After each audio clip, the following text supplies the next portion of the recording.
A red sky over a colony dome that should not be red. A woman runs across cracked glass. A child clutched against her chest, pink coat, fluttering white boots small and bright against the rust-colored air. Behind her, a man with a medical kit slipping from shaking hands. He cannot reach them. He never reaches them. 3 years pass in a single breath. A deep space corridor. Soft amber light. A man sits on the edge of a bunk, palms pressed against his eyes, the same nightmare draining out of him. He has not healed anyone since that night. He has made very sure of it. Then, the hum of an approaching shuttle. An impossible light spills through the airlock. A king from the oldest civilization in the spiral steps onto a human ship and drops to his knees. Behind him on a hover stretcher, a dying princess lifts one trembling silver-patterned hand. Part 1. The hands that forgot. The dream always started the same way. A red sky over Ganymede. The kind of red that wasn't sunset. The kind that meant something was wrong with the dome. Adeline was running. Junie was in her arms. 4 years old. Pink coat. The little white boots her grandmother had sent for her birthday. Ezra. His name. Torn out of her throat like something living was being ripped from her chest. He ran. Except his legs were heavy. Except the ground kept tilting under him. Except the medical kit kept slipping from his fingers. And then the sound. The hiss. Decompression. The way Adeline's hand reached through the cracked dome. Just her hand. Pale fingers. Searching for something to hold. Junie was so small. So small. Ezra Calloway woke up screaming. He always did. 3 years. 3 years of the same dream. 3 years of waking in the dark, with his hands shaking, and his throat raw. He sat up. The cabin lights came on. Soft amber. The way he'd programmed them. Because anything brighter felt like the dome lights at Ganymede Medical. And he couldn't. He just couldn't. The clock read 0347. The ship hummed around him. The Concorde. 42 crew, 160 meters long. Humanity's first true diplomatic vessel. And he, Ezra Calloway, 32 years old, was the chief medical technician. Not a doctor. A technician. He had made very sure of that. Because doctors saved people. And he was not in the business of saving people anymore. He swung his legs over the bunk and put his bare feet on the cold metal floor. The cold was something. The cold was real. The cold meant he was here on the Concorde, and not on Ganymede, with his hand still reaching through the cracked dome. He pressed his palms against his eyes.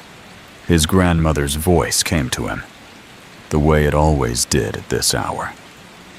Sweet boy, healing lives in the hands of those who know how to love. She had said it the first time he'd brought her a hurt sparrow when he was 6. She had said it the day he got into medical school. She had said it the morning of his wedding. She had said it the last time he saw her, when she was in the hospital bed, and her hands were trembling, and she still managed to put her palm on his cheek.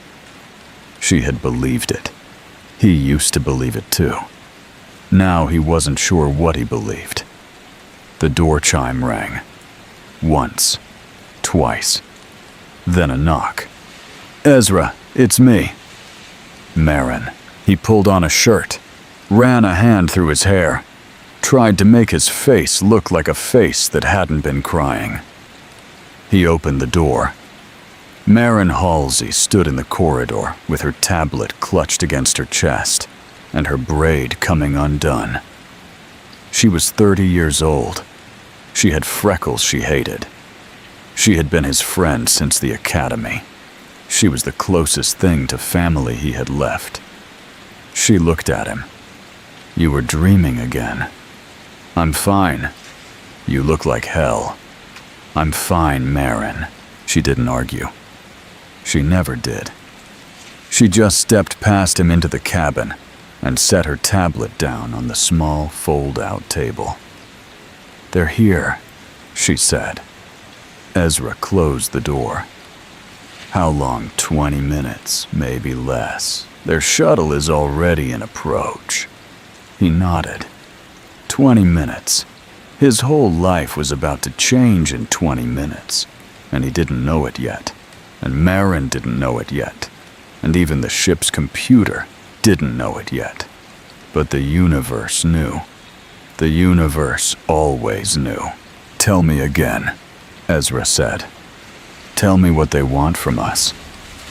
"Diplomatic contact." "Marin." "What?" "You're lying." She sighed. She rubbed her temple. She picked up her tablet and put it back down. 3 little movements that meant she didn't want to say what she was about to say. "Their princess is dying." He stared at her. "Princess Lirael, the youngest daughter of King Adric. She's not going to make it, Ezra. Some kind of neurodegenerative collapse. Their best medical cast has been working on her for 2 cycles. Nothing has helped. And they're coming to us. Yes. To us. Yes." He laughed. It wasn't a real laugh. It was the kind of laugh that comes out when nothing makes sense, and you have to do something with your mouth. "Marin, our medical bay has equipment from the 2080s. Some of it from the 2070s, if I'm being honest. They have nanocellular regeneration. They have neural lattice mapping. They have things we don't even have words for." "I know." "Then why?" She looked at him for a long moment. "Because they have nothing left to lose." He let her words sit in the air. Nothing left to lose. He knew what that felt like. He'd lived inside those words for 3 years. "Ezra, don't." "I have to ask." "Don't ask me, Marin. You were a doctor, a good one, a field surgeon for 6 years. You don't. You have hands that don't." She stopped. She always stopped when he said, "Don't," 3 times. Because she was his friend. Because she knew. But this time, she didn't go away. She didn't change the subject. She just stood there in the soft amber light, with her braid coming undone, and she looked at him with those steady gray eyes. And she said one more thing. "If she dies on this ship, Ezra, without you even trying, can you live with that?" He didn't answer. He couldn't, because the answer scared him. The corridor outside the docking bay smelled like ozone and floor polish, and the faint metallic tang of fear. Ezra knew that smell. He'd smelled it on Ganymede the night the dome cracked. He walked beside Marin and tried not to think about it. Captain Reyes stood at the observation port with her arms folded. She was a thin woman in her 50s, with iron gray hair and the kind of face that had seen too much. She glanced at Ezra without saying hello. "Calloway." "Captain, you ready for this?" "No." "Good. People who say yes to things like this are usually idiots." He almost smiled. Almost. Through the observation port, deep space opened up in a black so deep it had weight. Stars. The slow turn of a distant gas giant, and then drifting into view like something out of a dream, the Etherian shuttle. It was beautiful. It hurt to look at, because beauty hurt him now. The way Adeline had been beautiful. The way Junie's laugh had been beautiful. The way the dome had been beautiful for 1 second before it cracked. He looked away. They're docking. Open the airlock. Pressurizing. The voices around him faded into a kind of hum. Ezra stared at his own hands. They were trembling.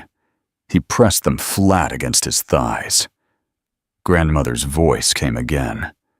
Healing lives in the hands of those who know how to love. He hadn't healed anyone in 3 years. He didn't know if he still had the love part either. The airlock hissed open. Light spilled out. Not white light. Not yellow. Something else. Something that looked like the inside of a pearl, if a pearl could glow. The first Etherian stepped through. He was tall, maybe 8 feet. His skin was the color of moonlight on water, and patterns drifted across it like clouds across a sky. He wore a long white robe with silver thread. He carried no weapons. He did not need to. His eyes were terrible, not cruel, just tired. So tired. He looked at Captain Reyes. He bowed his head. And then he saw Ezra. And he stopped. Just stopped. In the middle of the docking bay. Like he had been struck. Ezra felt the back of his neck prickle. Behind the king, 4 guards carried a hover stretcher. On the stretcher lay a girl. She was small for her people, maybe 6 feet, maybe less. Her skin had once been the color of starlight, Ezra would learn later, but now it was gray. The patterns that should have danced across her body were faint and broken, like a song someone had forgotten the words to. Her hair was silver and fell across the pillow. Her hands were folded across her chest, the way the dying fold their hands. Ezra knew that fold. He had seen it 12 times on Ganymede. He had folded those hands himself. King Adric stepped forward. His voice was a thing Ezra's translator struggled with. Layered. Like 3 voices at once, each one slightly out of tune with the others. Human of Earth, I am Adric, king of the Etherian Concordance, father of Lirael. Captain Reyes opened her mouth to respond, but Adric did not look at her. He looked at Ezra. You are the medical one. I'm a technician. Your Majesty. I'm not. You are the medical one. It wasn't a question. And then, King Adric, ruler of one of the oldest civilizations in the spiral descendant of the first Skywalker's holder of the 7 stars, did something that Ezra would remember until the day he died. He knelt, right there, on the metal floor of the Concorde, with his white robes pooling around him, with his terrible, tired eyes lifted to a 32-year-old human technician in a wrinkled shirt. He knelt, and he said, "Save her. I am begging you." The docking bay went still. Captain Reyes opened her mouth, then closed it, then opened it again. Marin made a small sound beside Ezra, like someone who had been holding her breath without realizing it. Ezra couldn't move, because 3 years ago, he had knelt too. He had knelt on the floor of the Ganymede emergency triage, and he had begged a head physician to save Adeline. He had begged the man to save his wife. And the head physician had looked at him with those same tired eyes, and had said no. There was nothing to be done. There was no time. There was no air. And Ezra had knelt there on the cold floor, and he had felt his entire life cracking apart like the dome had cracked. He knew what King Aedric was feeling. He knew exactly what King Aedric was feeling, which was the cruelest thing the universe had ever done to him. "Stand up." Aedric did not move. "Your Majesty, please, stand up. Save her."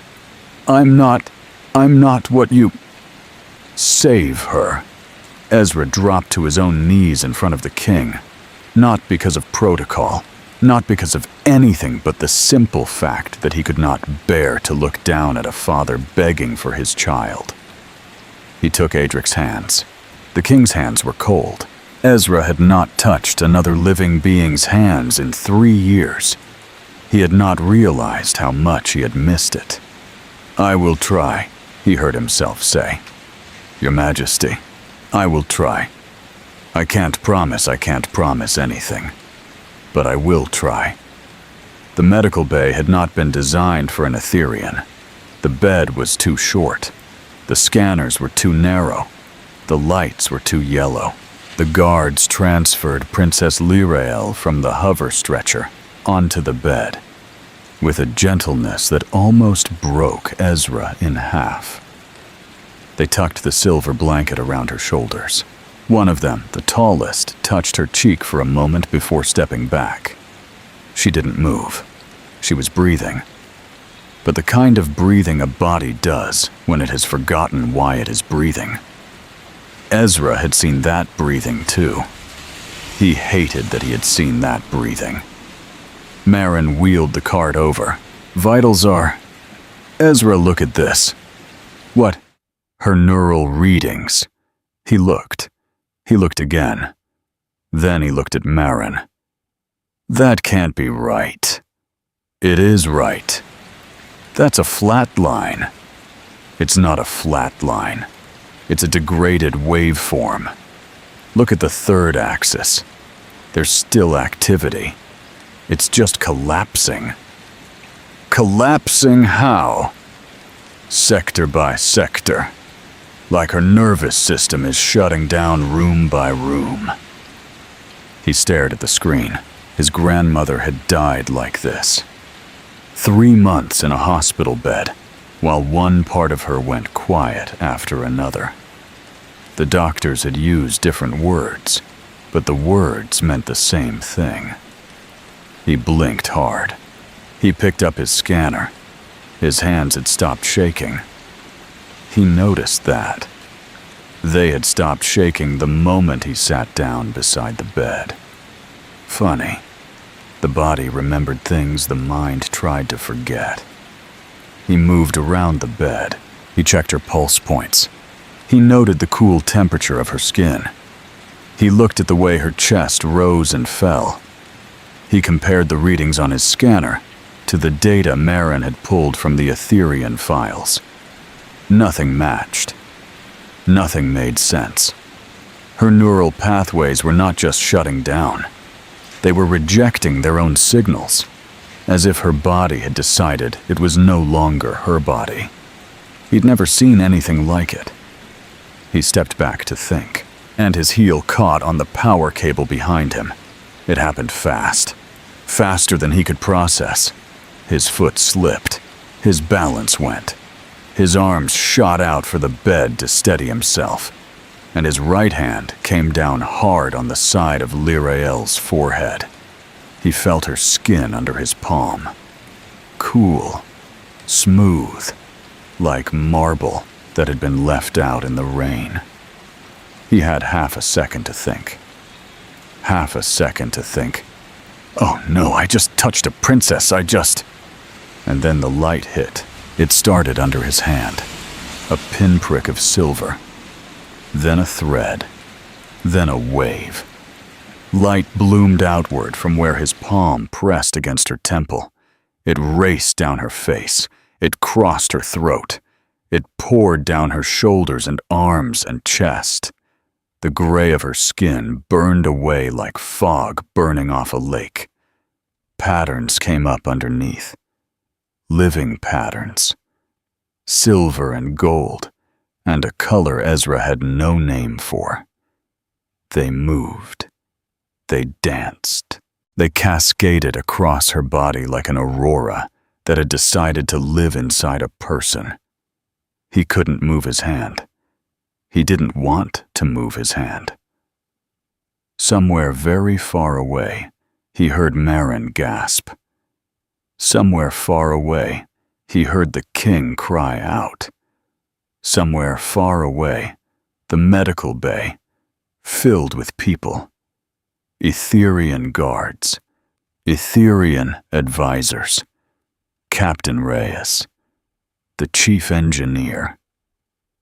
Faces pressed against the doorway, but all Ezra could hear was the slow, steady drumbeat of a heart that had been about to stop and had decided somehow against all reason to keep going.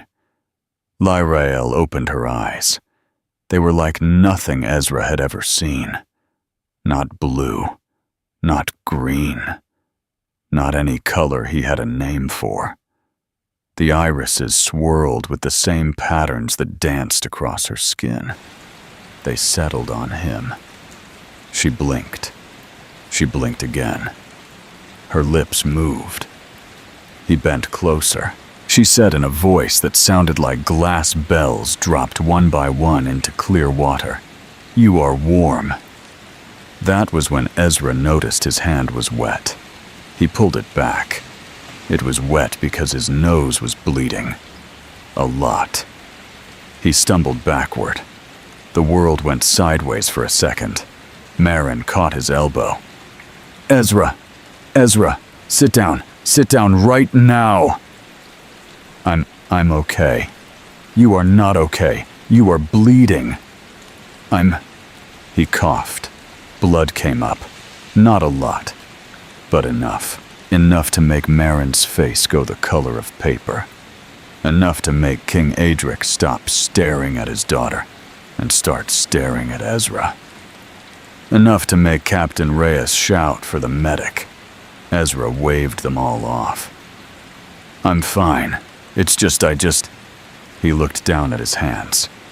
They were not the hands he had woken up with. The skin on the back of his hand. The veins. The fine lines across the knuckles. Something had changed. Something small. But something. "Marin," he said. "Run a bioage scan." "What? Run it. Run it. Now." She fumbled with the scanner. She passed it over him. The numbers came up. She stared at the numbers. She did not say them out loud. "Marin. Ezra. Tell me. You aged. How much?" 3 months. 3 months. In 4 seconds. Ezra. You aged 3 months. In 4 seconds. He sat down on the floor. He had to. His legs would not hold him. 3 months. 4 seconds. He looked at his hands again. He flexed his fingers. They worked. They worked the way fingers were supposed to work. But they were older. Just a little, just enough. The king moved across the medical bay like a tide. He stopped in front of Ezra. He looked down at him. His patterns were doing things Ezra didn't understand. Spirals. Waves. Bursts of color. "Healer," he said. "Don't. Healer. Please don't call me that. I'm not. I don't know what I am, but I'm not that. You are that. Your Majesty, you gave your life to her. I gave 3 months. You gave 3 months you did not know you had." That stopped him, because it was true.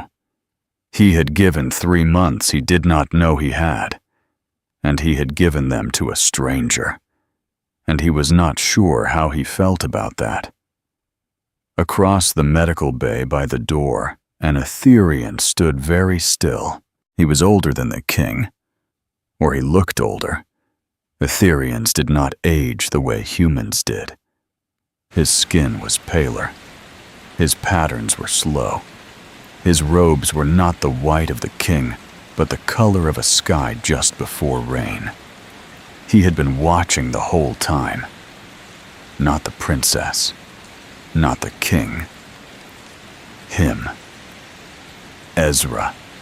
His eyes had not moved from Ezra since the light had bloomed. Ezra noticed. The way wounded animals notice things. The back of his neck noticed first. He looked over. The Etherean did not look away. The Etherean smiled. Cold. Calculating. Patient. Marin followed Ezra's gaze. She did not say anything, but her hand tightened on Ezra's shoulder. She had seen the smile too. Princess Lyrael was sitting up now. Slowly. With help. Her guards were on either side of her. The tallest one had not stopped touching her hand. She was looking at Ezra. The way someone looks at a person they have just met, but somehow already know. Her father turned to her. He spoke in their own language. Ezra's translator picked up fragments. Alive. My daughter. My star. Alive. The king's voice cracked on the last word. She reached up. She touched her father's face. He wept. A king, in front of his guards, in front of strangers, in front of cameras Ezra did not even know were running. He wept. And then, in a moment, Ezra would remember for the rest of his life, Princess Lyrael looked past her father. She looked across the room. She looked at Ezra, and she lifted her hand in a small, careful gesture, like a thank you, like a question, like a beginning. It was hours before they let him alone. Etherean protocol, human protocol, 100 different scans, 100 different forms, Captain Reyes wanting reports, the king wanting to thank him personally, the Etherean medical cast wanting his cell samples, wanting his blood, wanting his hair, wanting to know how.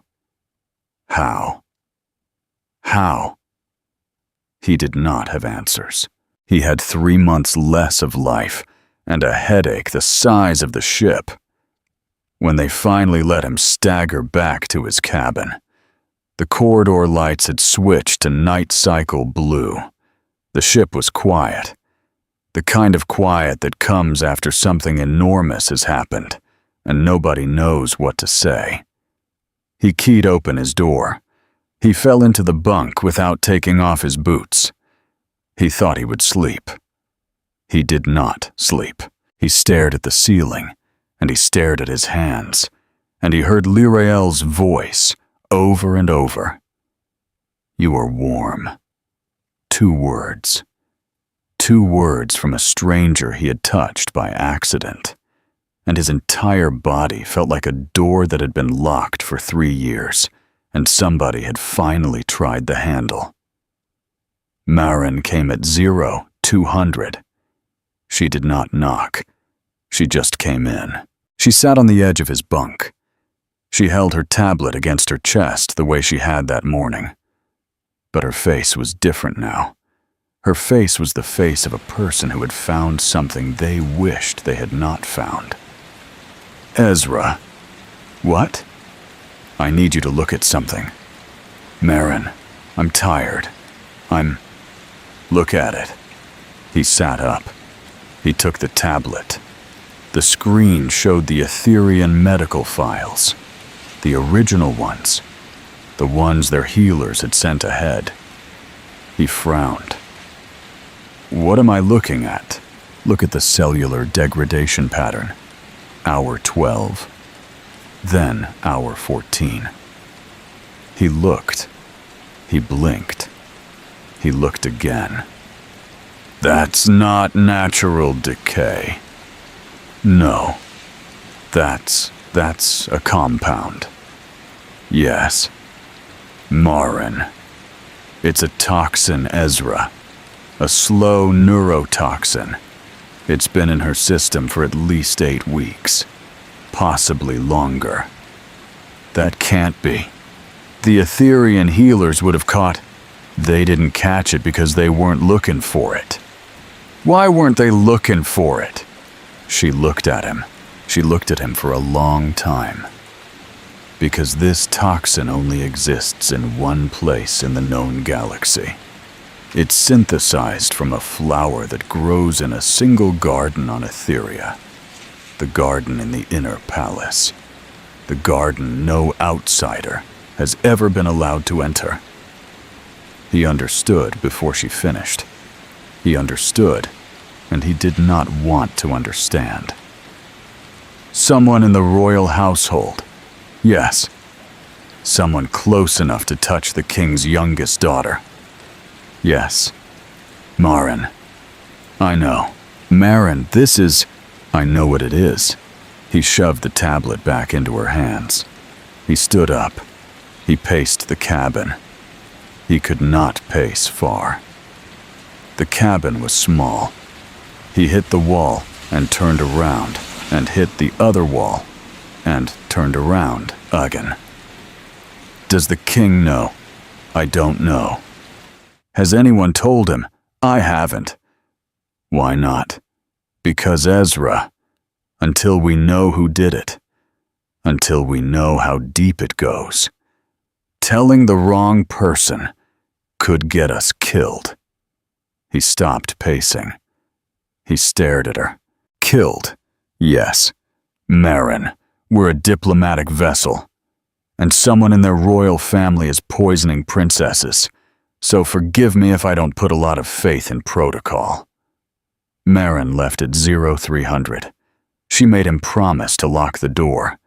She made him promise not to talk to anyone about the toxin until she had run another set of confirmations. She kissed his forehead before she left. Quick. Sisterly. The way she had been doing since they were 18. She closed the door behind her. He sat down on the bunk. He looked at his hands. He thought about 3 months. He thought about a poisoned princess. He thought about a king who had knelt on his floor. He thought very briefly about his grandmother. He fell asleep without meaning to. He woke to a soft sound. Not a knock. Something quieter. Like fingers brushing against the door. He sat up. The amber lights came on. The clock read 4:31. He stared at the door. The fingers came again. A presence. Not threatening, hesitant. He stood. He walked over. He hovered his hand over the panel. He thought, this is stupid. This is a terrible idea. This is exactly the kind of thing Marin told me not to do. He opened the door. Princess Lyrael stood in the corridor alone. No guards, no advisors, no silver robe. Just a simple gray tunic that came down to her knees. Her feet were bare. Her hair was loose. The patterns on her skin were slow. Calm, almost shy. She was holding something. A small folded cloth. She looked at him. He looked at her. For a second, neither of them said anything. Then she said in that voice like glass bells, "May I come in?" He stepped aside. He did not say yes, but he did not say no, and she came in. She was tall. He had to look up to meet her eyes. She moved around the cabin like someone who had never been in a cabin before, which she hadn't. She touched the small fold-out table. She touched the spine of the book he kept by his bunk. She touched the empty coffee cup he had not washed. She turned to him. She offered the folded cloth. "What is it?" "A custom. From my people. When someone gives you a piece of their life, You give a piece of yours back." He took the cloth. He unfolded it. Inside was a single strand of her hair. Silver. Long. Carefully coiled. He did not know what to say. He said, "Thank you." She smiled. It was a small smile. A real one. Not a royal one. "You are welcome. Ezra Calloway." He startled at his own name in her mouth. She noticed. She tilted her head. "Is that wrong?" "They told me your name." "No. It's no. It's right. It's just, you said it like it meant something." "It does mean something. It does. It means the man who refused to let me die." He had to sit down for that. He sat on the bunk. She sat across from him on the little fold-out chair. Her knees were too tall for it. She did not seem to mind. He found his voice. "Princess, you shouldn't be here." "I know. There are protocols." "I know. Your father. My father is asleep for the first time in 2 cycles. He will not wake until dawn. Your guards. My guards. Believe me when I say, my guards know where I am." He looked at her. He swallowed. "Why are you here, princess?" She did not answer right away. She looked at him with those impossible eyes. She said, "Because I saw your face. My face. When you knelt to my father. When you took his hands. I saw your face. And I have seen that face before. In my own father after my mother died." He could not breathe for a second. "Your mother." "Yes. How old were you?" 7. He looked at the floor. He nodded slowly. "I'm sorry. You do not have to be sorry. You did not do it. I just Ezra Calloway. I just wanted to say, I have seen that face, and I know what is behind that face, and I wanted to say, the person you lost. They were loved. I can see it." He could not look at her. He stared at the floor. He stared at his hands. He stared at the cloth he was holding with her hair inside it. He felt something break. Not a big break. A small one. Like the first crack in a frozen river when the spring comes. He said very quietly, "Her name was Adeline, and we had a daughter, Junie. She was 4. What happened to them? There was an accident. A colony failure. The dome cracked. I was on the other side of the medical bay when it happened. By the time I got there, you could not save them." "No." "You blamed yourself." "Yes." "You still do. Every day." She looked at him for a long moment. She said, "Ezra Calloway, I do not know your God. I do not know your customs. But I will tell you what I know about death. We do not always get to save the ones we love. Sometimes we only get to love them. That is the only mercy." He could not speak.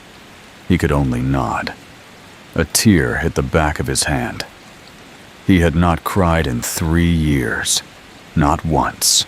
He had not cried at the funeral. He had not cried at the memorial. He had not cried at the letter from his commanding officer.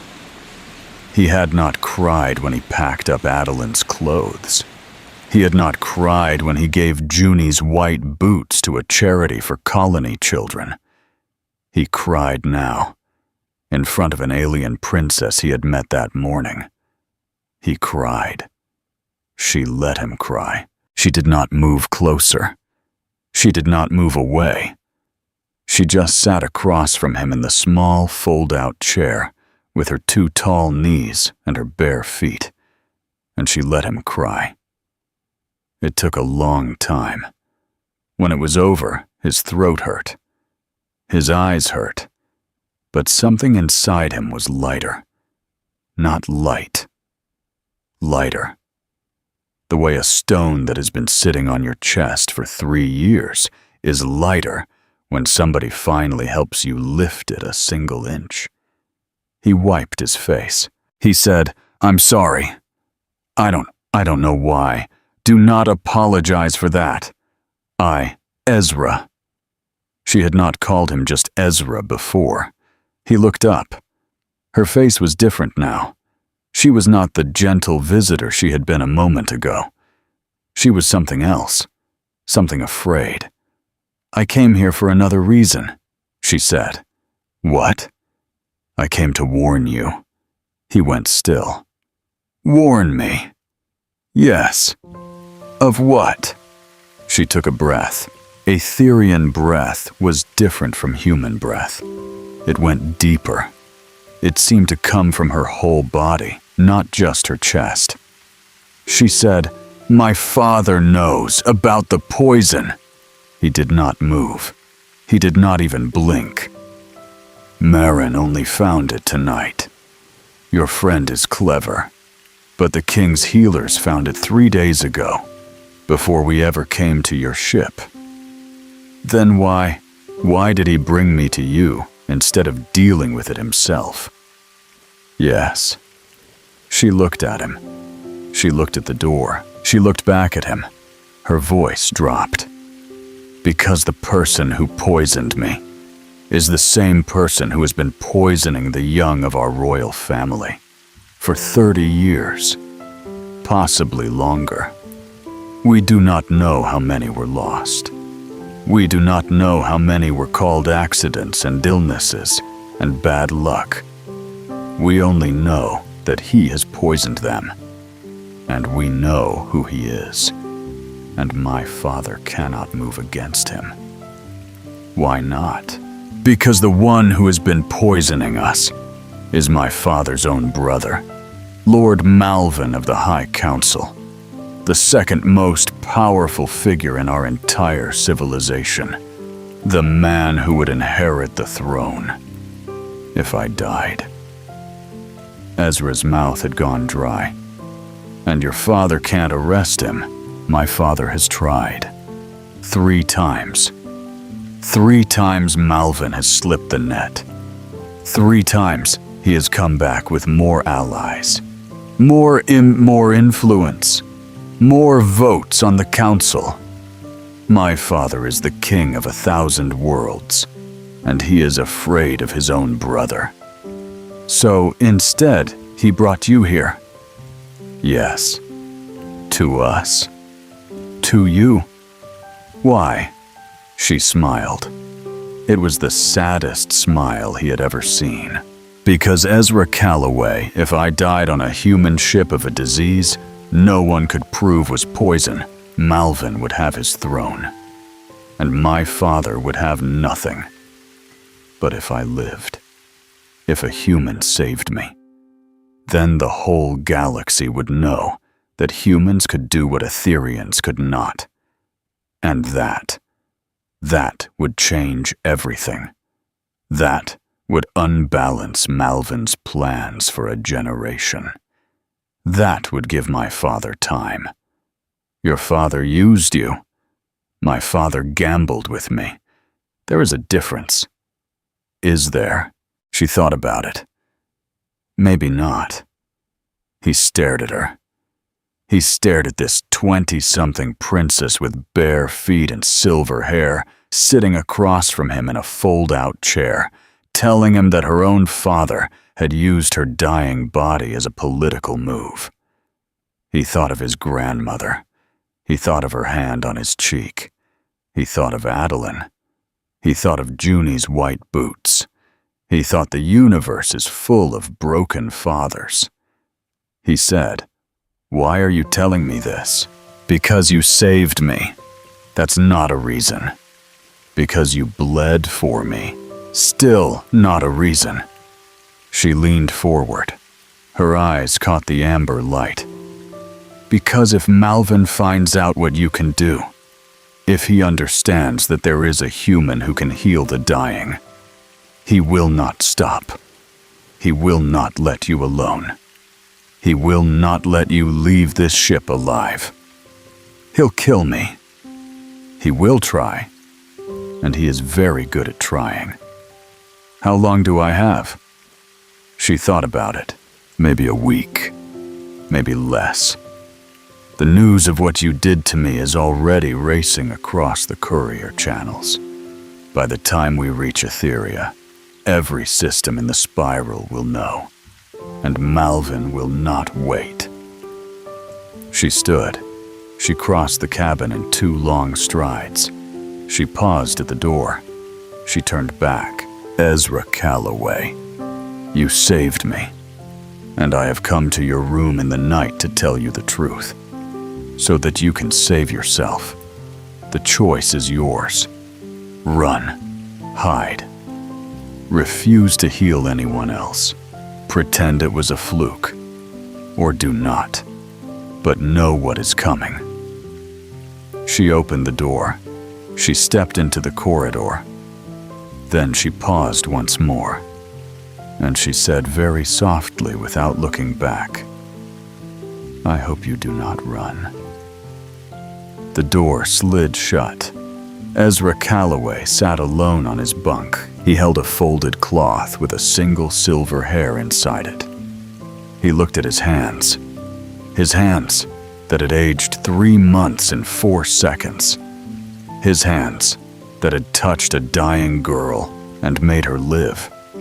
His hands that his grandmother had said would heal those they loved. His hands. Outside the porthole, the stars wheeled by. Far ahead, somewhere in the dark, was the Etherian capital. And a lord who would not stop until Ezra was dead. And a king too weak to stop him. And a princess too brave to let it end this way.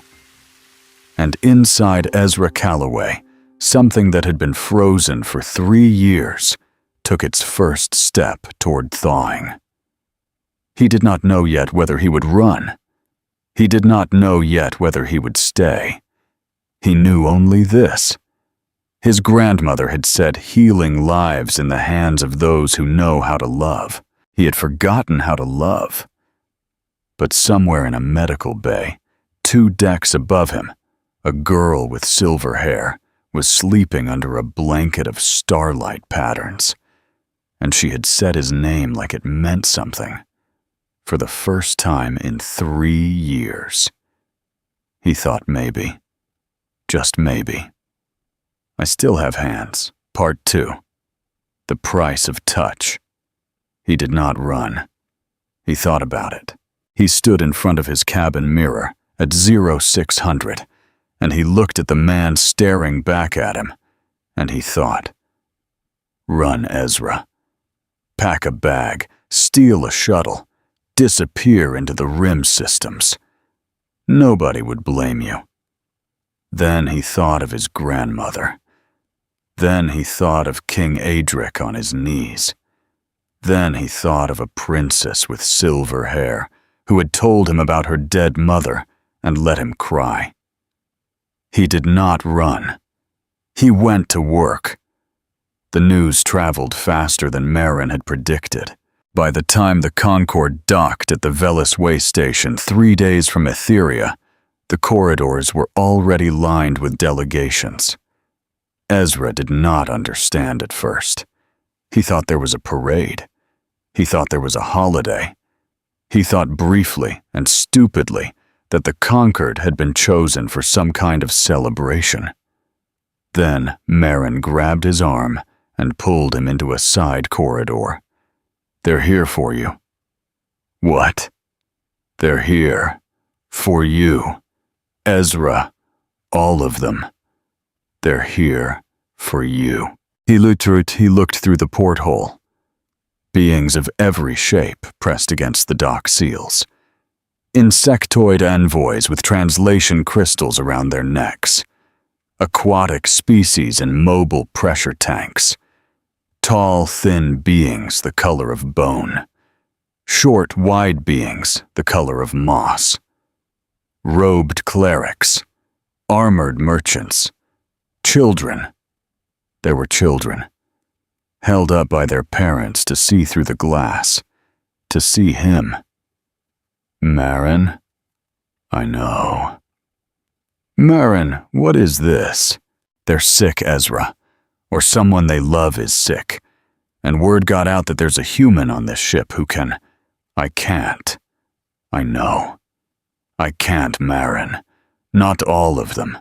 Not even one of them. Not after the bleeding. Not after the aging. I can't. I know. Then make them leave. She looked at him. She did not say anything. She did not have to. There was a Velis woman in the front. She had cradled in her arms a child of maybe 2 years old. The child's skin was the wrong color. The child was not crying. Children who are not crying when they should be crying are children who are very far gone. Ezra knew that. Field surgeons knew that. The silent ones were the ones who were leaving. The Velis woman saw him through the porthole. She did not wave. She did not shout. She just lifted the child a little higher. So he could see. So he could see the child's face. So he could see what he was choosing. Ezra went to Captain Reyes. He stood in front of her desk, with his hands in his pockets and his throat closed. Captain, I need to ask you something. You want to go down there? Yes. And see them? Yes. You know what this looks like. I know what it looks like. It looks like setting a precedent, Calloway. It looks like every dying creature in the spiral knowing your name by Tuesday. It looks like a target painted on every human ship from here to the rim. I know. Are you sure? He thought of the Velis child. He thought of the way Junie's small chest had risen, until it had not. He said, I'm sure. She looked at him for a long time. She said, Then I will not stop you. But I am putting 4 guards on you, and if anything happens, Calloway, if anything goes wrong, you walk away. You do not finish. You do not be a hero. You walk away. Yes, ma'am. And Calloway. Ma'am, for what it's worth, your grandmother would be proud. He blinked. How did you? I read your file. I read everyone's file. Go heal that child. He healed the Velis child first. He knelt on the dock floor with all of those eyes on him, and he placed his palm on the child's small forehead. He felt the wrong color of her skin under his hand. He felt the way her breathing had started to skip. He thought, please. He thought, if there is anything left of what my grandmother believed in, please. He felt the heat come up. It came faster this time, like a fire that had been laid and was only waiting for someone to strike the match. Light bloomed. The Velis mother sobbed. The child opened her eyes. The child laughed. It was a small laugh, a baby's laugh, the kind that comes when something tickles.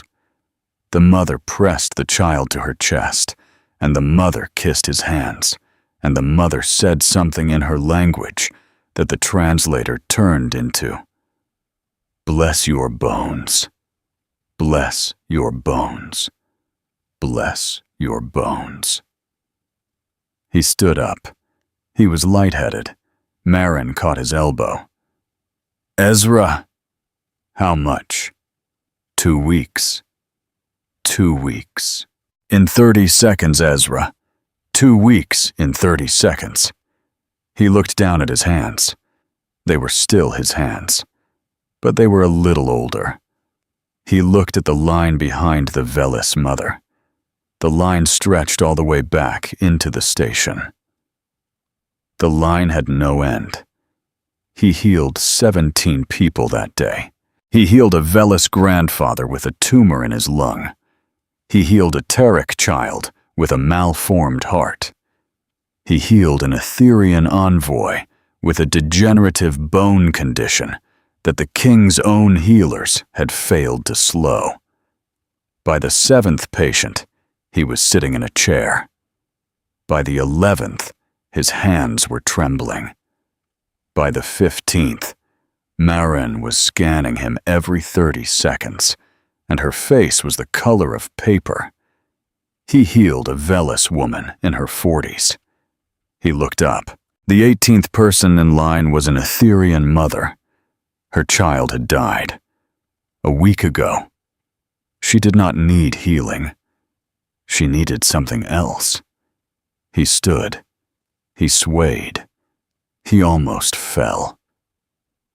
The mother held the small wrapped bundle in her arms, the way mothers hold babies that are no longer babies. The wrapping was silver. The patterns on her skin were the color of old ash. She did not speak. She just stood there. She knew he could not bring her child back. She had come anyway. He did not know what to do. He stood there in front of her. He thought, I have nothing. I have nothing for you. I am sorry. I am so sorry. Then he saw her hands. Her hands were shaking. Her hands were the hands of a woman who had not slept since her child stopped breathing. Her hands were the hands of a woman who had been holding that small wrapped bundle for a week. Her hands were the hands of a woman who would shake until something inside her broke, or someone helped her stop. He recognized those hands. He had had those hands. 3 years ago. On Ganymede. He stepped forward. He did not touch the bundle. He took her free hand instead. He folded both his hands around hers. He held on. He did not speak. He did not light up. There was no aurora, no silver, no gold. There was just a man and a woman and a dead child and 4 hands on a dock floor and a long-held silence. She started to cry, the kind of crying that is not pretty, the kind that comes from somewhere underneath language. He held her hand. He held her hand until her hand stopped shaking. It took 11 minutes. It felt like 11 hours. When she could stand again, she lifted her hand and pressed his palm against her cheek, and she said one word in her language, and the translator did not bother to translate it. He knew what it meant. He knew. He knew because he was crying too. For Adeline. For Junie. For the Etherian mother. For every mother. For every father. For every person who had ever stood at the foot of a small bed and watched someone they loved leave. For the first time in 3 years, his grief had company. He fell asleep in the medical bay that night. He did not remember walking there. He woke up to the soft hiss of an IV being adjusted. Marin sat next to him in the dim blue light. She was crying. Quietly. She did not know he was awake. She was looking at the bio-age readout above his head. He squinted at it. He read the number. He read it again. He whispered, "How much?" She wiped her face. Fast. Hard. Like she was angry at herself. "Ezra." "Marin. How much?" 7 weeks. 7 weeks for the day. That's a lot. That's a lot. "Ezra, if you keep going at this rate, you have about a year, maybe less." He looked at the ceiling. He thought a year. He thought Adeline got less. He thought Junie got 4 years. He thought a year is enough time to do something with. He looked at Marin. He said, "Don't tell anyone." "Ezra, don't tell the princess. Don't tell the king. Don't tell anyone. Marin, please." She looked at him for a long time. She nodded. She did not say yes. She just nodded. The princess came that night. He did not know how she got past the guards. She just appeared in the doorway of the medical bay, like she had stepped out of the wall. She was wearing the same gray tunic. She was barefoot. She had her silver hair in a single long braid. She sat down in the chair Marin had been sitting in. She did not speak for a long time. She just looked at him. He looked at her. The silence was a kind of conversation. Finally, she said, "You are killing yourself." "I know. You are doing it on purpose." "I'm doing it on accident." "That is a lie." He laughed. It hurt. "Yes, that is a lie." She leaned forward. She did something Etherians did not do. She took his hand. Skin to skin. He felt it. A hum. A small one, like a tuning fork held 2 inches from his palm. He looked at her. "Did you feel that?" "Yes." "What was that?" She thought about how to answer. She said, "Ezra, when you touched me, the first time, I felt the warmth. You remember?" "Yes, that warmth. I have felt it again. Each time you have healed someone, I have been standing nearby. I have felt it. A little. A small echo. You feel what I do. I feel what you do. Yes." He stared at her. "Princess, are you saying?" "I am saying, I think your people are not the only ones who can do this. I am saying, I think we used to be able to do this. A very long time ago. Before we built the cities of light. Before we mapped the neural lattice. Before we became perfect. I am saying, I think our hands forgot. Like your hands forgot. Until you touched me. And remembered." He could not breathe. "You think your people can heal?" "I think we used to. I think we can again. I think anything that loves can. But we will need teachers. We will need someone who is not forgotten. We will need." She stopped. She looked at him. "We will need you." 2 days passed, then 3, then 4. The Conquered did not move during those days. They could not. The way station was clogged with delegations and supplicants and journalists from species Ezra had not even known existed. He healed. He slept. He healed again. Marin kept a chart. The chart had 2 lines. One was the number of patients. The other was the number of weeks he was losing. The chart was not encouraging. He told her to stop showing it to him. She did not stop. She just put it where he could see it less often. On the 5th day, Marin disappeared. He noticed it at breakfast. Marin did not miss breakfast. Marin had not missed breakfast in 11 years. Marin had once eaten breakfast through a station evacuation drill, because in her words, the universe could wait for her bagel. He went to her cabin. The door was open. The cabin was empty. The cabin was empty in the wrong way. Her tablet was on the floor. Her chair was knocked over.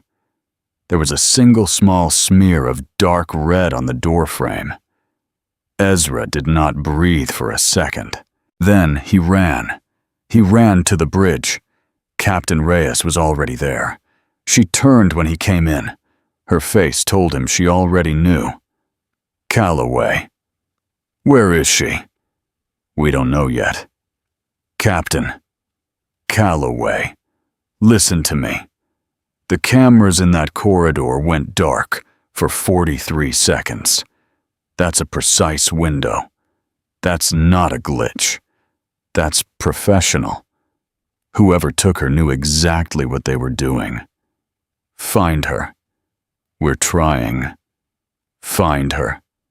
Calloway, sit down. I will not sit down. Sit down. He did not sit down. He turned to leave. Captain Reyes said one word. Princess. He turned back. She was on the comm. Princess Lyrael's voice came through. Ezra Calloway. Princess. I know who has her. I know where they have taken her. Will you come with me?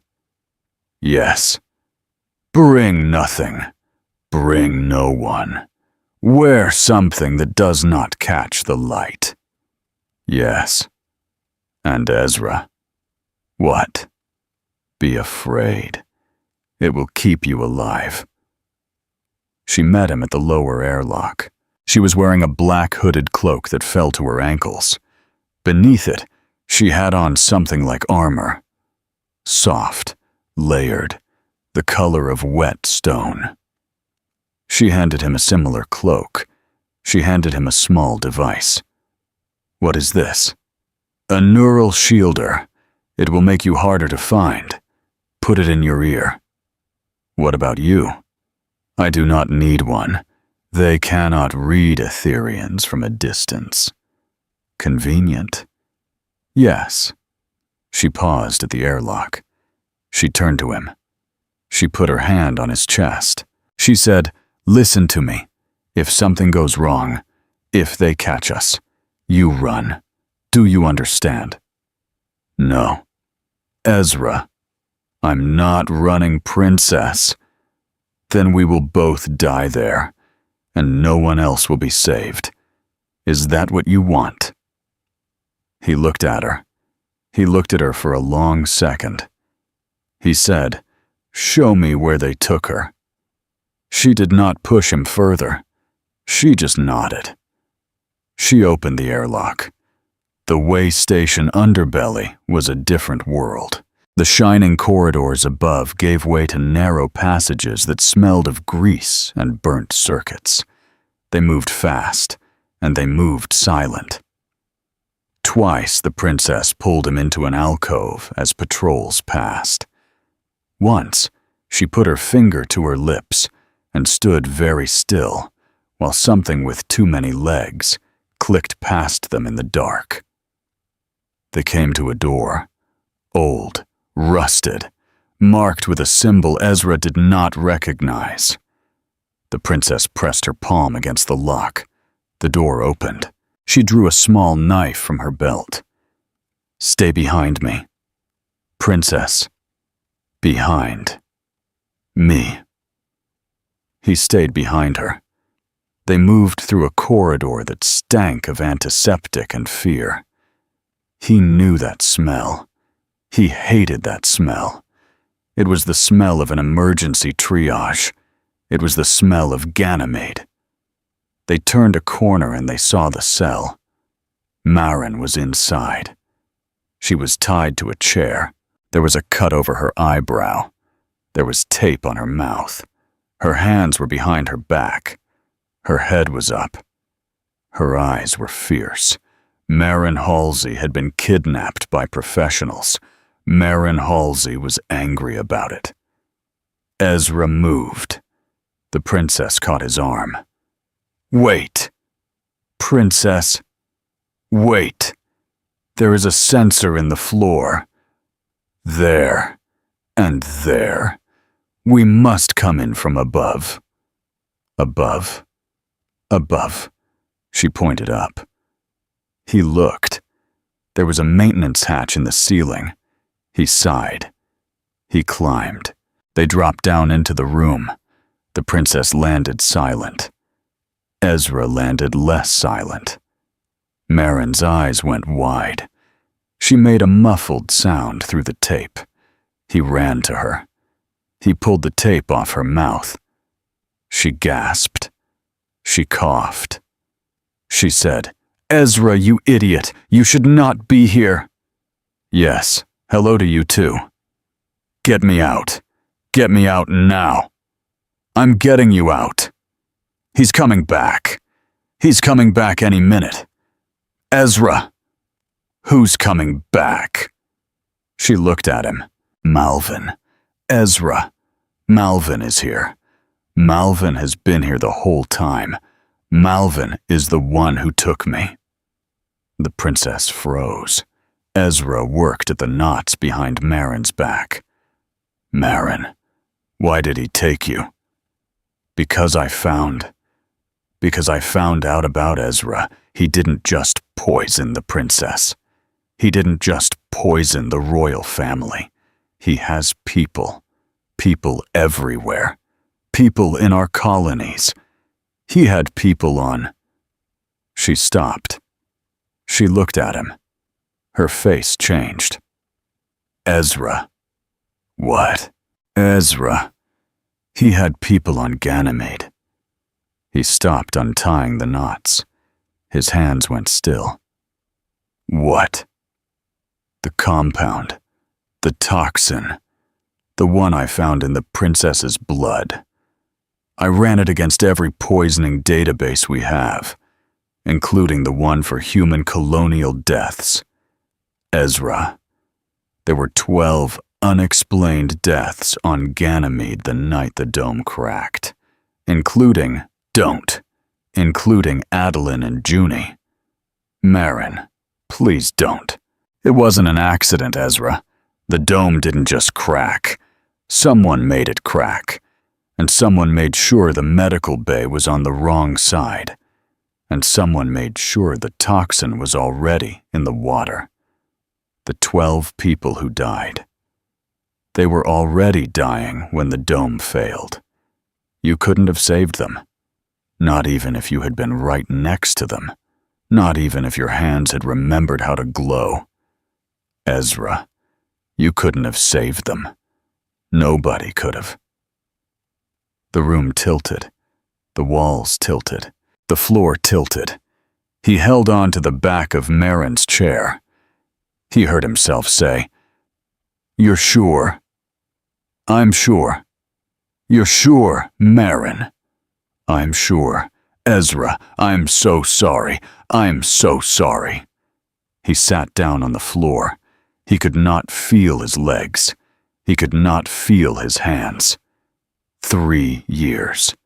3 years of waking up screaming because he had not run fast enough. 3 years of telling himself it was his fault. 3 years of saying, if I had only. If he had only. If he had only. The words slid off him now, like rain off a roof, because it was not true. It had never been true. He could not have saved them. Nobody could have. Adeline had been dying before the dome cracked. Junie had been dying before the dome cracked. His whole life had been built around a lie he had told himself, a lie that had not even been his fault. The princess was on her knees beside him. She had her hands on his shoulders. She was saying his name. He looked up at her. He whispered, "It wasn't me. No, it was never me. No, Ezra, no, it was never you." He started to shake. She pulled him forward. She wrapped her arms around him. Right there, on the cold floor of an underbelly cell, with Marin still half tied to a chair, with Malvin on his way back, with the universe collapsing and rebuilding around him. She held him. She held him while he shook. She held him while 3 years of guilt came out of his body like a long exhale. She held him. For the first time in 3 years, He let himself be held. The cell door opened. He felt the air change before he heard the sound. A polite cough. A voice he had heard once. In the medical bay. The day Lirael had woken up. Well. This is a more interesting tableau than I had hoped for. Ezra lifted his head. In the doorway stood Lord Malvin. He was wearing a robe the color of a sky just before rain. He was smiling that same cold smile from the medical bay. He held a small black device in his palm. Behind him stood 6 guards. Behind the guards stood something else. Something that was not Etherian. Something that was not from any species Ezra had ever seen. It was tall. It was made of metal. It had a face like a mask. A face with no expression. A face that turned slowly, deliberately, to look directly at Ezra Calloway. And it spoke. Its voice was the sound of 2 pieces of stone grinding together. "This is the healer." "Yes," Malvin said. "This is the healer. He is smaller than I expected." "They usually are." The metal thing took 1 step forward, then another. Then it stopped just inside the doorway. It tilted its head. It said in that grinding voice, "Healer, my name is Korath. I am Field Commander of the Korvath Sovereign Mind. I have come a long way to see you. I have come a very long way." Ezra stood up. He did not know how. His legs should not have held him. They held him anyway. He stood between Korath and the princess and Marin, and he lifted his chin, and he said, "What do you want?" The metal mask did not move. Korath said, "I want what is inside of you. You can't have it." "I am not asking." Malvin raised his small black device. Lirael moved. Fast. Faster than Ezra had ever seen anything move. She put herself in front of him. She blazed. Her patterns came up like a wall of silver and gold, blinding fierce alive. She raised both her hands. She said, "You will not touch him, Uncle." Malvin smiled wider. "My dear, I do not need to touch him." He pressed a button on the device. A pulse of red light filled the room. Ezra felt his knees go. The last thing he saw before the dark took him was Lirael's face.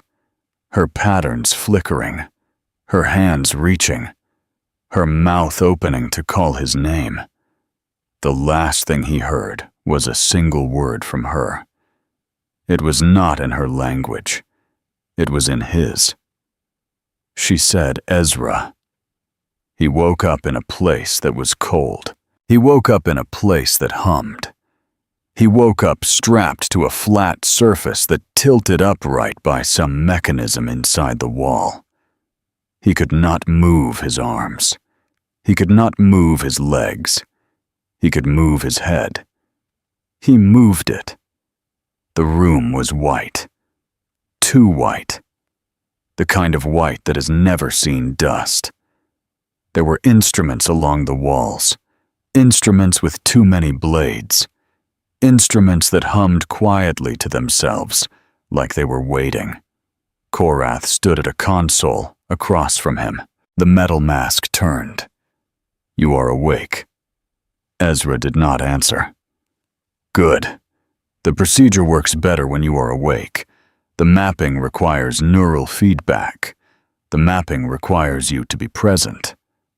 Where is the princess?" "She is unharmed. She is in another cell. She is being processed for return to her father.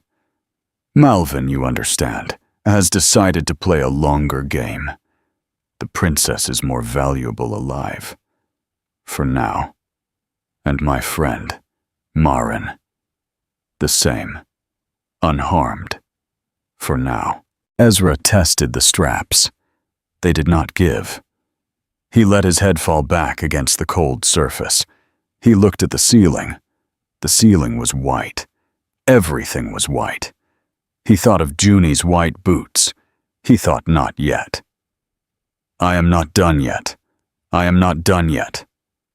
He thought, grandmother, if you are listening, I am not done yet. Korath approached. Up close, the metal was finer than Ezra had thought. Layered. Intricate. There was no skin underneath.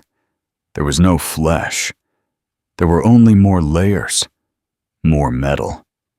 More machine. But the eyes were lenses. And inside the lenses, very deep, almost invisible, there was something that looked like a flicker. Something organic. Something old. Ezra stared at it. Korath. Healer. Why are you doing this? Because what you have is too important to leave inside a being like you. A being like me. A weak being. A short-lived being. A being whose hands shake. A being who will die in a year or two of your own gift. We will take it. We will preserve it. We will reproduce it. We will turn it into a tool the sovereign mind can use. You will not be lost. Your hands will live. In 1,000 bodies. Forever. I don't want that. Your wanting is not relevant. It used to be relevant. The lens is focused. Excuse me. To you. It used to be relevant. What you wanted. You used to want things. The metal head tilted. The lenses flickered. Korath said, You do not know what I used to want. No. You do not. I know you used to be something else. Korath. I can see it. In your eyes. There is still something in your eyes. There is nothing in my eyes. There is. There is nothing. Ezra had hit something. He did not know what. He had hit something. And the something had moved. He pressed harder. Korath, who did you lose? The lenses did not focus. Korath, be silent. Who did you lose, Korath? Tell me. I will tell you who I lost. I lost my wife. Her name was Adeline. I lost my daughter. Her name was Junie. She was 4 years old. She wore little white boots. I lost them, and I have spent 3 years thinking it was my fault. And it wasn't. It wasn't. Korath, who did you lose? The lenses flickered. For a moment. Just a moment. Korath did not move. Then the metal mask turned away. Begin the procedure. A hum filled the room. The first blade descended. Ezra closed his eyes. He thought of his grandmother. He thought of her hands. He thought of the way she had said, "Sweet boy." Healing lives in the hands of those who know how to love. He thought, I love them. I love them.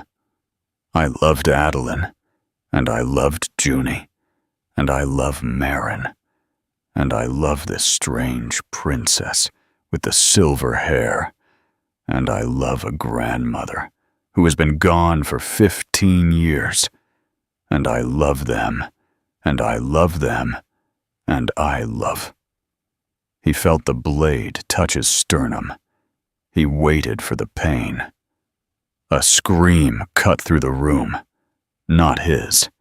It was a scream that was not a scream. It was a sound. A wave. A pulse of something that hit the walls and made the white tiles rattle. The blade stopped. The hum stopped. Korath turned. The door blew inward. Light poured through. Silver and gold light. Light Ezra knew. A figure stood in the doorway. Tall, slender, patterns blazing, hair loose around her shoulders. Princess Lyrael had come for him, and behind her like an avenging tide stood 30 Etherean guards in the white armor of the king, and behind them, walking slowly, leaning on the arm of his eldest daughter, with iron in his face and tears on his cheeks, came King Adric himself. The king lifted his hand. The patterns on his skin came up. His voice rolled through the chamber like thunder rolling through a canyon. "Where is my brother?" Korath turned his metal mask back to Ezra. The lenses focused. They flickered. He said very quietly so only Ezra could hear. "His name, the one I lost, his name was Toran. Korath. I will not hurt you today, healer, but the sovereign mind will come for you. There are others. There are always others. Do not think yourself safe. Do not think yourself saved." The metal mask tilted. "And healer? Yes. You asked who I lost. Yes. Thank you for asking." He stepped back. He pressed a panel on the wall. A door behind him slid open. He was gone before the Etherean guards could reach him. Lyrael cut Ezra free with her own knife. He fell forward into her arms. She caught him. She caught him the way she had held him on the floor of the cell. She caught him. She whispered something into his hair, in her language. The translator did not translate it. He did not need it translated. He understood. They carried him out of the white room. They carried him through corridors lined with Etherean guards. They carried him past Lord Malvin, who was on his knees in front of the king, his hands bound behind his back, his patterns dim, his eyes weedle and afraid. King Adric did not look at his brother. He walked past him without slowing. He came to Ezra. He lowered his great hands, and he placed them on Ezra's shoulders. He said in that layered voice, "Healer, I have failed you. I have failed my daughter. I have failed my people. For 30 years, I have failed, Your Majesty. No, let me say it. For 30 years I have known what my brother was, and I have not acted. And tonight, because of you, because of my daughter, because of your friend, I acted. Tonight I acted, and I will continue to act. Whatever you ask of me, whatever your people ask of me, you have only to name it." Ezra looked at the king. He looked at the king's terrible, tired eyes. He looked at the king's white robes, and his bound brother, and his weeping daughter. He said, "Your Majesty, I am very tired. May I go home now?" The king closed his eyes. A tear traced the silver pattern of his cheek. He said, "Yes, healer, you may go home now." But home was not where they were going. Not yet, because Marin had been bleeding when they found her, because Ezra had aged 7 weeks in a single day, because Lyrael had broken 1,000 laws of her people to come find him, because Lord Malvin was in chains, but Korath had escaped, because somewhere out in the dark, the Korvath sovereign mind was moving, was waking up, was setting its sights on a small human who had been the first in a long time to make a piece of metal remember the name of its son. The Conquered was no longer safe. The Etherean capital was no longer safe. Nowhere was safe. But somewhere in the medical bay of the king's flagship, as the engines began to rumble and a fleet larger than any human had ever seen began to move, Ezra Calloway sat on the edge of a bed too tall for him and held Marin's hand and looked at Princess Lyrael across the room. She looked back. She did not smile. She did something better. She lifted her hand, palm out, toward him. He lifted his hand, palm out, toward her. Across the room, no light, no aurora, no silver, just two palms in the air, just two people who had survived the day. A beginning. Part 3. The Hands That Remembered. Etherean Flagship was a city in the sky. It was not a ship. A ship had walls. A ship had corridors. A ship had a beginning and an end. This had gardens. This had rivers that flowed sideways through transparent pipes along the ceilings. This had a great central atrium with trees that were not quite trees. Birds that were not quite birds. Light that came from no source Ezra could find. He stood at the edge of the atrium in a plain gray tunic the Etherean healers had given him. He felt very small. He felt very tired. He felt his hands. His hands were the hands of a man who was 32 and a half. His hands were also somewhere underneath the hands of a man who was 33 and 3 months. He had not told Marin that. He had not told anyone that. Marin found him by the artificial river. She walked with a slight limp from the underbelly. She had a bandage above her eye. Her braid was tighter than usual. She had not slept. She stood next to him. She did not speak for a long time. Then she said, "You're thinking about them?" "Yes." "Adeline?" "Yes." "Junie?" "Yes." "Are you angry?" He thought about it. "I don't know. That's okay. Should I be?" "Maybe. Maybe later. Right now, you're just tired." She put her hand on his shoulder. She squeezed. She walked away. Lyrael came at sunset. The flagship had a sunset. The flagship had everything. The atrium walls dimmed and turned the color of peaches and ash, and the light moved across the not-quite trees and made shadows that looked almost human. She wore a robe the color of cream. She had braided her hair with a single silver cord. She had not been wearing a cord before. He thought that's new. He thought, don't think about it. He thought about it. She sat on the bench beside him. She did not touch him, but she was close enough that he could feel the small hum that came off her skin. She said, "Will you come with me? Tomorrow." "Where?" "To the council." "Princess, I am tired." "I know. I am very tired." "I know." "What is at the council?" She looked at him. She said, "I am." "You?" "Yes, I am going to do something at the council, and I would like you to be there, to see." "What are you going to do?" She smiled.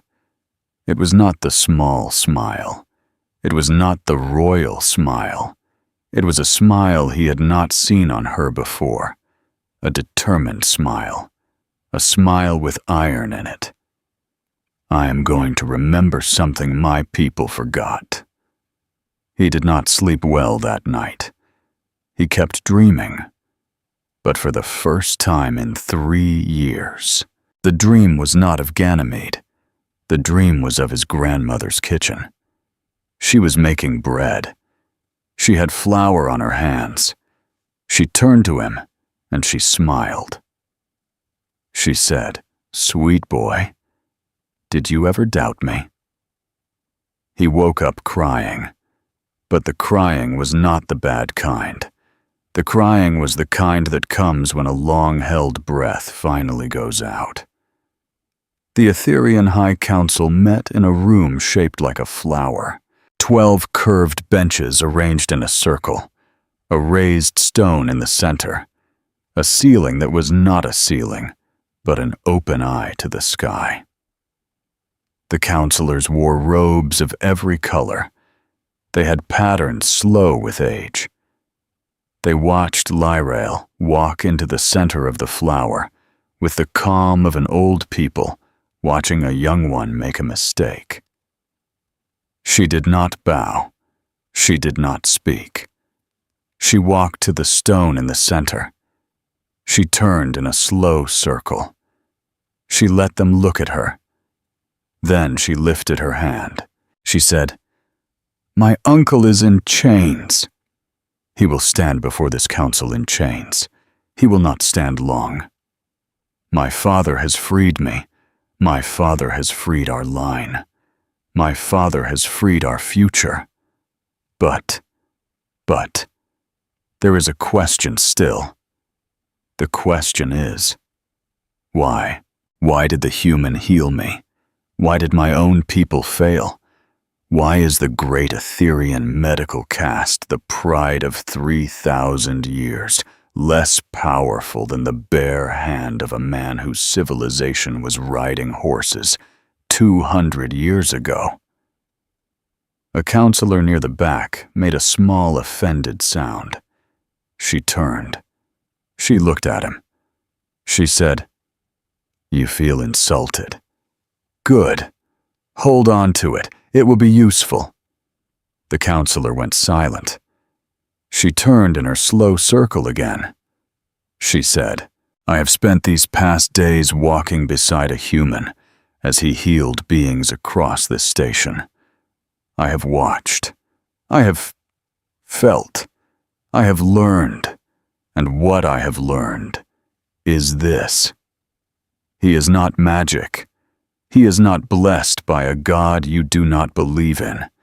He is not the chosen of a prophecy. He is a man with hands who loves. And we have hands too." The counselors murmured. She lifted a hand for silence. She turned to the side of the chamber. A door opened. An elderly Aetherian woman was brought in on a hover chair. Her skin was nearly transparent. Her patterns were almost gone. She had served the royal household for 97 years. She had bathed Lyrael when Lyrael was a child.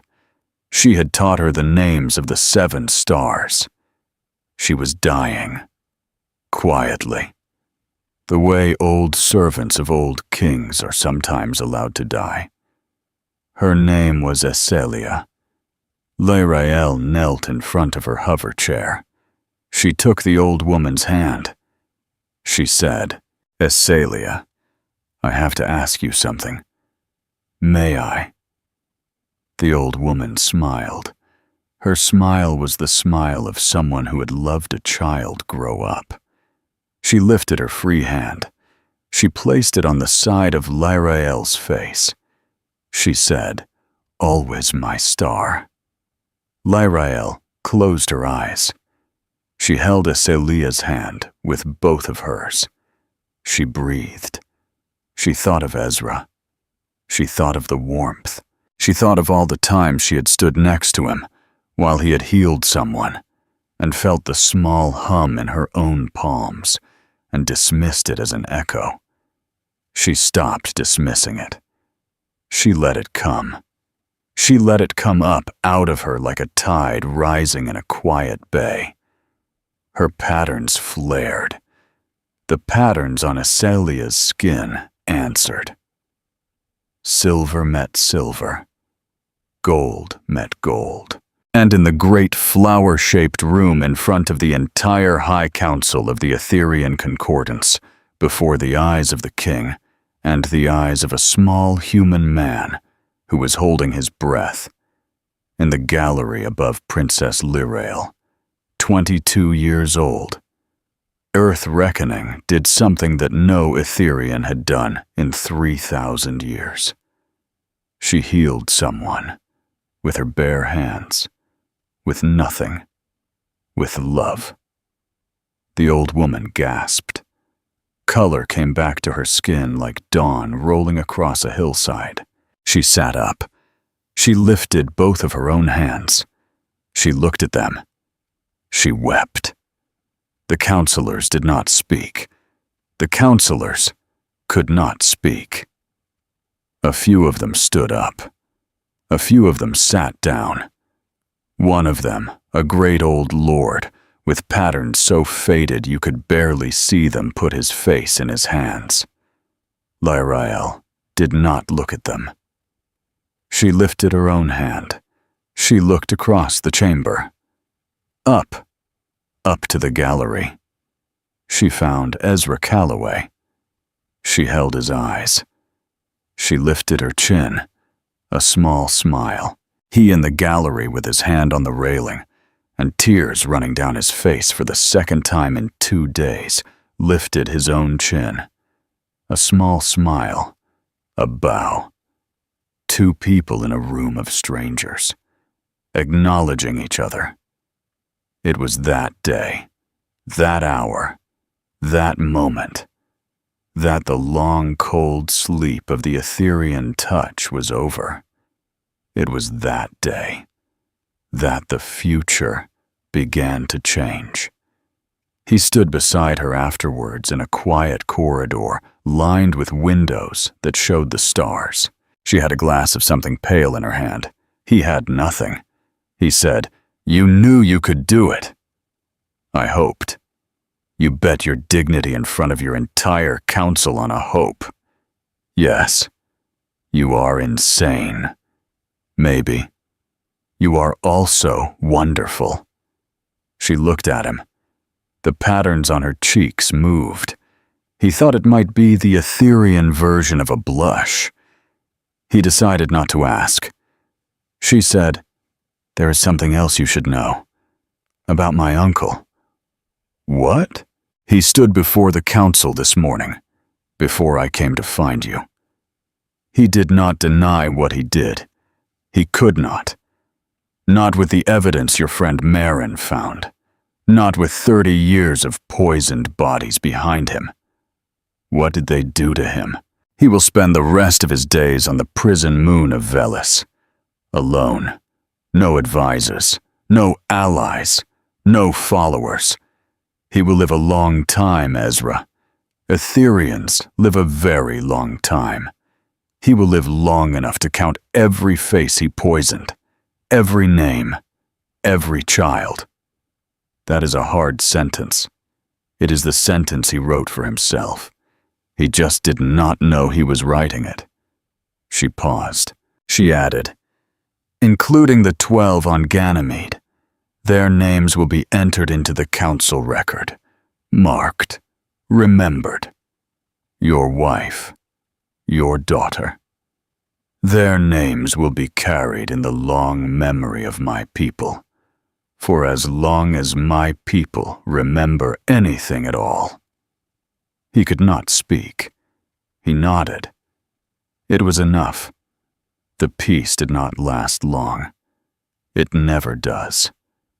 2 days after the council, the long-range scanners caught the first signal. A fleet. Coming in mast, black-hulled, silent, disciplined. The Korvath sovereign mind had come. The flagship went to red alert. Ezra was in the medical wing teaching 3 young Etherean apprentices how to feel for the warmth when the alarms hit. The apprentices froze. He told them to keep their hands on the patient. He told them to keep breathing.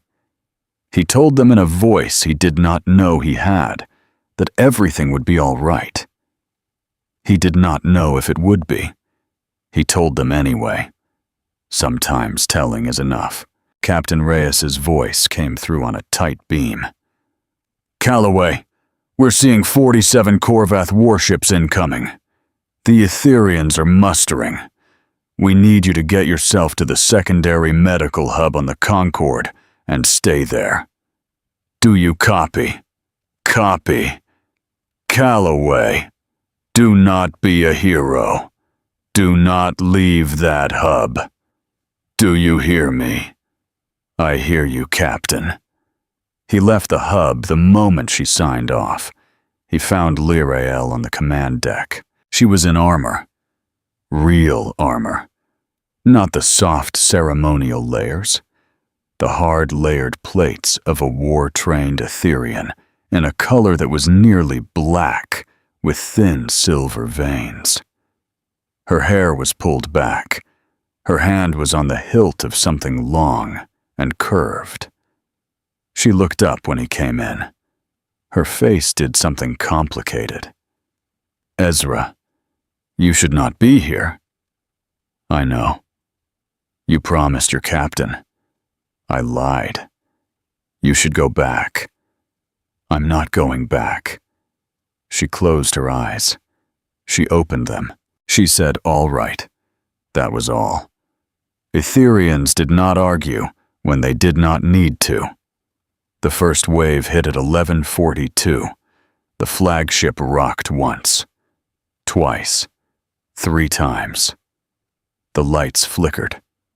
A console near the back went dark. Ezra grabbed a railing. Lirael did not. She watched the tactical display. She said, "They are not going for the fleet." "What?" "They are bypassing the fleet. They are coming straight here." "Here? This ship? Why?" "They want you, Ezra." A long silence. He had known. Of course he had known. It was still different to hear it said aloud. A second hit. Closer. The ship lurched. A Corvath ramming pod had attached itself to the lower hull. He saw it on the display. A thin black needle, punching into the side of the flagship like an insect into fruit. Lirael spoke a short, sharp word into her armor's communicator. She turned to him. She said, "Go." To the throne deck. "There is a panic chamber there. My father can shield you. And what about you?" "I will fight." "Lirael." "I will fight Ezra." He looked at her. He thought, if I lose her too, I will not survive it. He did not say it. He said, "Don't die." She smiled. "You don't either." She turned. She ran. He stood alone on the command deck for a moment. He thought, I can't fight. He thought I have no weapons. He thought I have hands. He ran the other way. He met the first wounded Etherian 3 corridors out, a young guard, a burn across his chest plate, half conscious, bleeding silver. Ezra dropped to his knees beside him. He pressed his palm to the burn. The young guard's eyes flew open. The burn closed. Ezra felt the cost. Faint, like a coin being slipped from his pocket. He stood. He kept moving. He healed 3 more in the next corridor. He healed 5 in the next. He passed an Etherian apprentice he had taught 2 days ago, kneeling beside a fallen comrade, with her hand pressed to a wound. Her patterns were faint, but they were there. She looked up at him. She said, "Master." He shook his head. "Don't call me that. Just keep going." She nodded. She kept going. He kept going. The Corvath came through the lower hull. He saw them in the corridor ahead, Tall, metal, faceless. A line of 6. He stopped. He stood there. He thought, this is it. This is where it ends. The corridor. The metal men. The smell of antiseptic. He thought grandmother. He thought Junie. Daddy is coming home. The lead Korvath raised something that hummed. A door behind Ezra slid open. A figure stepped through. A figure in white robes with patterns of fire. King Adric. He had not been on the command deck. He had been coming to find Ezra. He was carrying a long blade in each hand. The king of 1,000 worlds set his teeth. He charged. What happened next, Ezra would not be able to describe well later. He would try. He would tell Marin about it. He would tell eventually a school of young Etherean healers about it. He never got it quite right. What he remembered was this: a king moving like a young man. A king moving like he had 30 years of guilt to spend. A king moving like a father whose youngest daughter was somewhere in the ship fighting alone. The first Korvath went down. The second went down. The third went down. The king took a hit to the shoulder. He did not stop. The fourth went down. The fifth was a problem. The fifth caught Adric's blade between metal palms. The fifth pulled the blade out of the king's hand. The fifth raised a weapon at point-blank range. Ezra did not think. He ran forward. He grabbed the king's other arm. He pulled the king down. The weapon discharged. It went over their heads. It hit the bulkhead behind them. It came back as shrapnel. A piece of metal went through Ezra's side. He did not feel it at first. He felt it the way you feel something cold pressed against your skin in winter. Then he felt it. He gasped. He fell. The king roared. The king picked up his fallen blade. The king did what kings do when they have nothing left to lose. The fifth Korvath went down. The sixth went down. The corridor went silent. King Adric dropped to his knees beside Ezra Calloway. The king's white robes turned red. The king put his hands on Ezra's wound. The king said, "Healer, heal yourself." Ezra laughed. It was a wet laugh.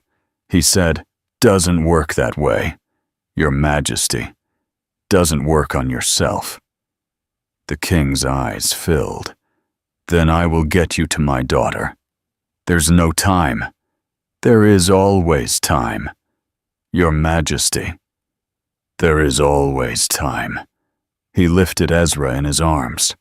A king, carrying a human medic, through a corridor full of dead metal men. He ran. Lyrael was on the lower deck. She had a wound across her arm. She had silver on her face. She was standing over the body of a Korvath she had brought down with her curved blade. She was breathing hard. She turned when her father came around the corner. She saw Ezra. She dropped her blade. She ran. She caught his head as her father set him down on the floor. She put both hands on his chest. She said, "Ezra, Ezra, look at me. Ezra, look at me." He looked at her. He thought, her face is the last thing I get to see. That is a fair trade. That is a very fair trade. He said, "Lyrael." "Yes. It's okay. It is not okay. It's okay." "Ezra, stop saying that." She closed her eyes. She placed her hands flat against his chest. She breathed in. The patterns came up. But this time They did not come up alone. This time, they reached for him. This time, her hands did not glow with her own light. They glowed with the light of two people pressed together, the light of a thing that loved, the light of a thing that wanted to give. Ezra felt the warmth. For the first time, he felt the warmth. Not given, received. It crawled up his ribs. It crossed his lungs. It found the metal in his side. The metal moved. It came out of him, slowly, like a thorn being pulled. The wound closed. The skin knit. He gasped. He sat up. He stared at her. She stared at him. He said, "How?" She said, "I learned." He said, "From who?" She said, "From you." He shook his head. "No, Lirael, I never knew how to do that. I never knew how to give it back. Then we learned it together." The king sat back on his heels. He covered his face with his bloody hands. He laughed. He cried. He laughed and he cried at the same time. He said, "My daughter, my daughter." He said it 3 times. He said it like a prayer. The Korvath assault stalled in the lower deck. The Etherian fleet pushed back. The remaining warships broke formation. Word spread somehow in the way word always spreads in battle, that the human healer was alive, and the princess was alive, and the king was alive, and the Korvath had failed. The fleet retreated, all but one ship, the Korvath flagship. The flagship did not move. The flagship sat in space and broadcast a single message. The message was a request. The request was a name. The request said in a voice that sounded like 2 pieces of stone healer, "I would speak with you, alone, one last time. I will give you my word as the last Korvath who remembers what his word once meant." Marin said no. Captain Reyes said no. King Adric said no. Lyrael said, "It is his choice." Ezra said, "I'm going." They put him in a shuttle. They gave him a comm bead in his ear. They told him if anything happened, anything at all, they would board the flagship and tear it apart and find him. He thanked them. He left. The Korvath flagship was vast, empty. The corridors went on and on with no one in them. A door at the far end of the central spine opened. Korath waited. The metal mask, the robes, the lenses. Only. Something was different. The lenses were lower than they should have been. The shoulders were stooped. There was a hand pressed against the side of the metal chest, like a man holding a wound that did not bleed. Ezra stepped into the chamber. The door closed behind him. Korath spoke. "You came." "I came. I did not think you would." "Neither did I." "Why?" Ezra thought about it. He said, "Because you asked. Because you said please. Because nobody asks." "Korath, nobody asks anymore. Everybody just takes. You asked. I came." The metal mask tilted. The lenses flickered. Korath said, "His name." "Whose name?" "My son. You asked me his name. Twice now. The first time I did not want to say it. The second time I said it, and it tasted like rust. I have not said it in 1100 years. I would like to say it once more, while I still have the mouth to say it. May I? Please. The metal mask lifted. The lenses focused. Korath said, "His name was Torin. He was 9 years old. He had hair the color of new copper. He had a laugh that made the dishes rattle.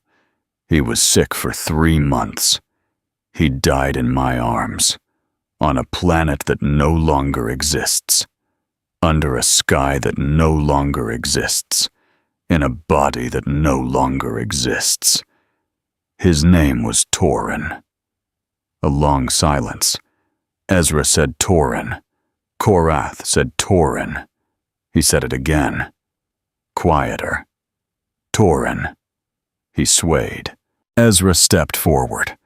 He did not know what he was about to do. He did it anyway. He placed his palm flat against the metal chest of the field commander of the Korvath sovereign mind. There was no warmth. There was no light. There was no aurora. There was just a man's hand on a metal plate. There was just a long-held silence. There was just a name spoken into the dark for the first time in 1100 years. A small thing dripped out from under one of the lenses. It was not a tear. It was a drop of oil. Heavy. Slow. Dark. It rolled down the metal cheek. It hit the floor with a small, wet sound. And then another. And then another. Korath fell to his knees in front of Ezra. The metal mask bent forward. The metal hands came up. They covered the metal face. Korath wept. A machine wept. In the great empty chamber of the Korvath flagship, in front of the small human who had asked him a question nobody else had ever bothered to ask. An 1100-year-old metal field commander put his metal hands over his metal face, and he wept. For a son, whose name he had finally said. Ezra stayed. He did not know how long. He did not move his hand. He did not speak. He just stood there with his palm on a metal chest, and he let the metal weep. When it was over, Korath lifted his head. The lenses did not flicker now.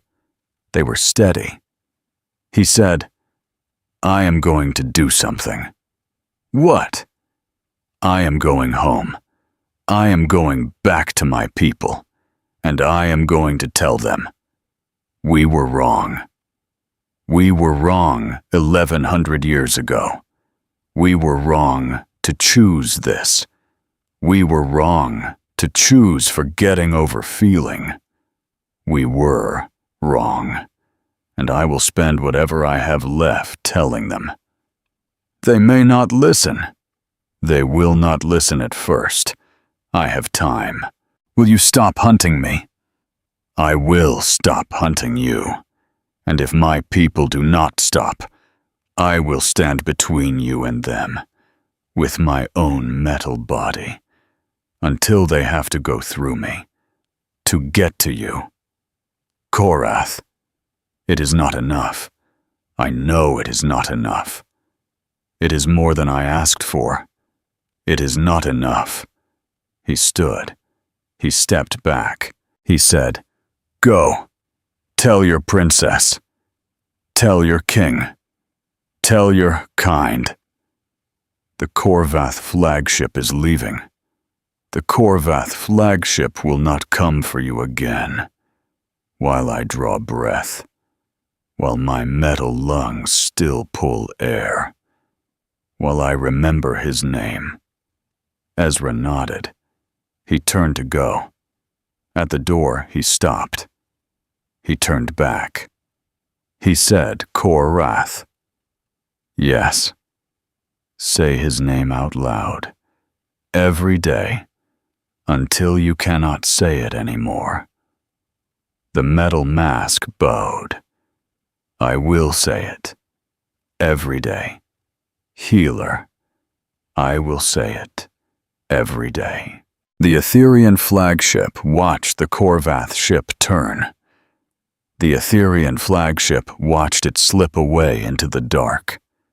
The Etherian flagship watched the stars settle back into stillness. A treaty was drafted. The galaxy held its breath, and on board a small human diplomatic vessel called the Concord, in a medical bay, too small for visitors, a 32-and-a-half-year-old man sat on the edge of a bed, and a princess with silver hair sat across from him in a fold-out chair, too small for her too long legs. She said, "You are tired." "Yes." "You are old." "Older." "You should rest." "I should." "You will." "Yes." She paused. She said, "I have to go home." He nodded. He had been waiting for it. He had been dreading it. He had known. "I know. My people need me. There are healers to teach. There are wounds to mend. There is 100 years of work. I understand. Ezra, I understand. Ezra, I am asking you to come." His head came up. "What?" "I am asking you to come with me. To Etheria. To teach. To stay. To be there. To not be there. To do whatever you choose. But to be near. Because I cannot. Because I do not know how to. Because I have just found you, and I do not want to spend the next 30 years on a planet without you. And that is the only honest thing I can say." He stared at her. "Lirael." "Yes. I have to do something first." "All right.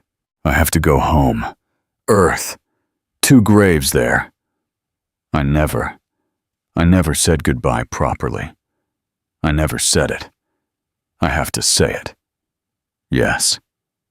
And then, if you still, I will. You don't even know what I was going to say." "Yes, I do." He laughed. She laughed. The medical bay was small. It was big enough. He went home alone. The hill above the colony cemetery had grass that came up to his knees. The kind of grass that does not get cut because nobody comes up here. The kind of grass that the wind moved in patterns. Patterns? He thought of her even up there. He walked up the slope. 2 stones, one large, one small. He sat down between them. He did not say anything for a long time. The wind moved. He took a deep breath. He said, "Adeline." He said it again. "Adeline, my love, I came to tell you. It wasn't my fault. It wasn't your fault. Nobody could have stopped it. It was a man we never met, and he is in chains now. And I want you to know that. I want you to know I know. I have spent 3 years thinking I let you go. I did not let you go. You were taken, and I am sorry. I am so sorry I could not stop the taking. But I did not let you go, and I want you to know." He looked at the smaller stone. His voice cracked. "Junie, baby, Daddy is here. Daddy is right here. I miss you. I miss you so much. I am going to keep missing you. Every day. I am going to miss you on the days you would have started school. I am going to miss you on the days you would have been a teenager. I am going to miss you on the day you would have been my age. I am going to miss you forever. But baby, Daddy is going to be okay. Daddy met somebody. She doesn't look like Mama. She looks different. She has silver hair, and she's very tall, and she has these patterns on her skin that go like waves, and she is kind. She is so kind, and she taught me something Mama would have wanted me to remember. She taught me how to let people help me. You would like her, Junie. You would like her so much. I'm going to live, baby. I'm going to live. I'm going to keep going. I'm going to keep helping people. Daddy's hands. They work again. They remember now. They remember because of you. They remember because of Mama.